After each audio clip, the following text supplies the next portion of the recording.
वसुबारस निमित्त मस्त असा फक्कड बेत आहे। फोडणीचं वरण आहे, बाजरीची भाकरी आहे, सुकं खोबरं, गुळ आणि चणा डाळ आहे, त्याचबरोबर गवारीची भाजी आहे। असा फक्कड बेत झालेला आहे आणि कॅमेरा गर्ल आज आहे इथे माझी मनस्वी। दीपावलीच्या तुम्हा सर्वांना खूप खूप शुभेच्छा आणि सगळ्यात आधी हे रेसिपीज आवडल्या तर यूट्यूबवर मधुराज रेसिपी मराठीला सबस्क्राइब करा, इंस्टाग्रामवर फॉलो करा। सो वसुबार म्हणजे जितकं माझं वाचन झालेलं आहे, वसुबारसेच्या दिवशी गहू आणि मूग खात नाही, त्याचबरोबर तळलेले पदार्थ खात नाही अशी प्रथा आहे। पण प्रत्येक भागाची प्रथा वेगवेगळी असू शकते।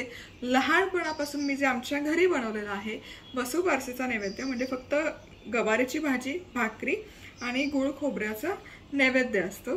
सो तुमच्याकडे काय वेगवेगळे जिन्नस बनवले जातात कमेंट करून नक्की कळवा। पण आता मी हे पदार्थ तुम्हाला दाखवणार आहेच। सो सगळ्यात आधी आपण बघूयात ही गवारची भाजी कशी बनवायची ते। गवारमध्ये पाणी घालून व्यवस्थित स्वच्छ धुवून घ्यायची। धुतलेली गवार एका नॅपकिनवर घालून व्यवस्थित कोरडी करून घ्यायची। गवार कोरडी करून झाली की ती तोडून घ्यायची, म्हणजे त्याचा देठाकरचा पोर्शन कट करून त्याचे असे पोर्शन कट करून घ्यायचे या पद्धतीने। आता गवार व्यवस्थित कट करून झाली की फोडणीसाठी तेल गरम करून त्यामध्ये मोहरी घालायची, जिरं घालायचं, हिंग घालायचं, कढीपत्ता घालायचा आणि गवार घालायची आणि गवार तेलामध्ये व्यवस्थित परतून घ्यायची 3 ते 4 मिनिटं। गवार छान परतून घेतली की यावर झाकण ठेवायचं आणि 5 मिनिटं गवार वाफवून घ्यायची। गवार छान वाफवून झाले की यामध्ये मीठ घालायचं। मिठामुळे गवारीला पाणी सुटतं आणि त्याच्या अंगच्याच पाण्यात गवार छान शिजते। पुन्हा झाकण ठेवायचं आणि आणखी 5 ते 10 मिनिटं गवार शिजवायची। इथे तुम्ही बघू शकाल गवार व्यवस्थित शिजलेली आहे। चमच्याने आपण प्रेस करून बघूयात। येस, छान अशी मौसूद गवार झालेली आहे। आता यामध्ये आपण घालतोय मसाले। सगळ्यात आधी काळा मसाला, लाल तिखट आणि हे मिक्स करून घ्यायचं। मसाल्याचं मस्त असं कोटिंग आलं पाहिजे गवारीला, मस्त दिसतंय। आता यामध्ये आपण घालतोय भाजलेला शेंगदाण्याचा कूट। व्यवस्थित मिक्स करून 2-3 मिनिटं परतून घ्यायची। मस्त असा सुवास येतोय आणि फायनली यामध्ये घातले थोडासा गुळ जो की ऑप्शनल आहे आणि बारीक चिरलेली कोथिंबीर। क्या बात आहे, गवारची भाजी आपली इथे बनवून तयार आहे, मस्त दिसते। अशाच मस्त चमचमीत आणि झणझणीत रेसिपीजसाठी मधुराज रेसिपी मराठीला सबस्क्राइब करा आणि त्याचबरोबर बेल आयकॉनवरही क्लिक करा। गवारची भाजी झाली की आता फोडणीचं वरण कसं बनवायचं ते बघू। आम्ही फोडणीचं वरण देखील बनवत नाही, फक्त एक ॲडिशनल रेसिपी तुम्हाला दाखवावी म्हणून हे पटकन मी वरण करून दाखवते। तेलामध्ये मोहरी घालायचं, जिरं घालायचं, कढीपत्ता, हिंग, हिरवी मिरची आणि लसणाचा ठेचा जो की ऑप्शनल आहे। आता लसूण छान मिनिटभर परतून घ्यायचा। बारीक चिरलेला टोमॅटो टाकून 4 ते 5 मिनिटं टोमॅटो छान मौसूद होईपर्यंत शिजवून घ्यायचं। थोडेसे मेथ्यांचे दाणे पण घालते, जेही ऑप्शनल आहेत, पण चव छान लागते या फोडणीच्या वरणाला। हळद घालायची, थोडीशी धनेपूड आणि थोडंसं लाल तिखट घालून पुन्हा मिक्स करून घ्यायचं। आता यामध्ये आपण घालतोय सुकं किसलेलं खोबरं 2 ते 3 चमचे, हेही छान परतून घेऊयात। मस्त अशी खमंग फोडणी बसलेली आहे।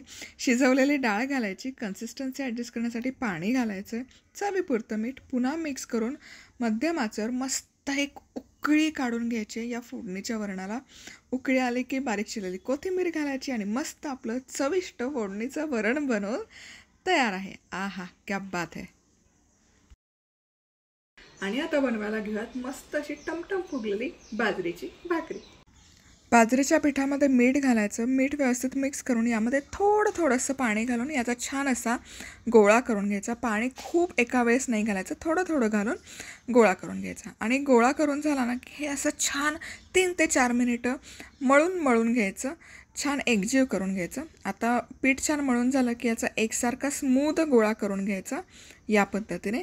आणि मला आहे ना सुरुवातीला भाकरी थोडीशी हातावर थापून घ्यायला छान वाटते, म्हणजे मजा येते, पण तुम्ही डायरेक्ट ताटामध्ये थापली तरी चालेल। आता सुक्या पिठावर ही भाकरी छानपैकी थापून घ्यायची। अशी पटापट थापायला नाही जमली तर सरळ पोळपाट घ्यायचं, लाटणं घ्यायचं आणि लाटण्याने भाकरी छान लाटून घ्यायची।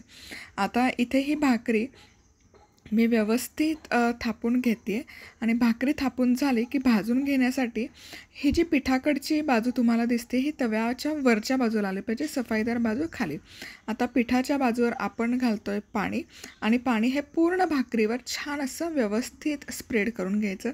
असं करताना ना मला बहिणाबाईंची ओवी आठवते, आधी हाताला चटके तेव्हा मिळते भाकर. येस, आता छान असं पाणी आपण स्प्रेड करून ही भाकरी हाय हीटवर भाजून घेणार आहोत. भाकरी कधीच मध्यम आचेवर, मीडियम हीटवर, मंद आचेवर नाही भाजायची. हाय हीटवरच ही प्रोसेस करायची. आणि खालची बाजू 1-2 मिनिट भाजून झाले की ही भाकरी उलटवायची आणि दोनही बाजूने छान खमंग खरपूस अशी भाजून घ्यायची.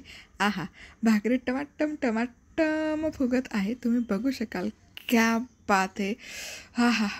आणि आता ही मस्त अशी खरपूस भाजलेली भाकरी आपण काढूयात आणि सर्विंगसाठी. आहा.